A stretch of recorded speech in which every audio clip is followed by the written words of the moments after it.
No man has tasted differing fortunes more, and 13 times I have been rich and poor. Daniel Defoe sums up his life in his brief quote. Spy, satirist, journalist, merchant, and writer, Defoe bounced back and forth between bankruptcy and prosperity, prison and political preferment throughout his life. Yet he never lost his sense of humor. Once, as punishment for publishing a controversial pamphlet, he was sentenced to the pillory, a wooden device used for public punishment that locked the prisoner's head and hands. For the occasion, Defoe composed and distributed his irreverent Hymn to the Pillory, a mock Pindaric ode that delighted the London populace, some of whom decorated the pillory with flowers.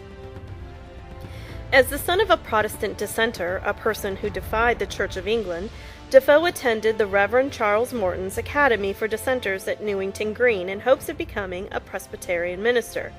Here he developed his clear, graceful writing style. Trade and commerce fascinated Defoe, and by age 23 he had abandoned his plans for the ministry to become a merchant. However, he had a weakness for risky business ventures. His various enterprises in hosiery, brick-making, and breeding civets, cat-like mammals that secrete a musk-like substance used to make perfume, all failed. At 25, Defoe joined a rebellion against the Roman Catholic King James II, in which 600 rebels died, but Defoe escaped. 3 years later, James fled to France, and Defoe became the leading pamphleteer and political informant for the Protestant King William III. Despite his royal connections, however, Defoe's troubles continued. He wrote a satire, The Shortest Way with the Dissenters, which was intended to ridicule savage suppression of dissent. However, both Anglicans and dissenters missed the point and were not amused. Defoe was jailed, but was soon rescued by the Earl of Oxford, Robert Harley, for whom Defoe became a spy.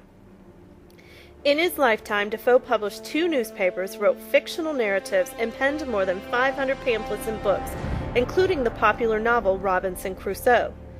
Unfortunately, he spent his last years in poverty and fear of retaliation for his acts as a government secret agent.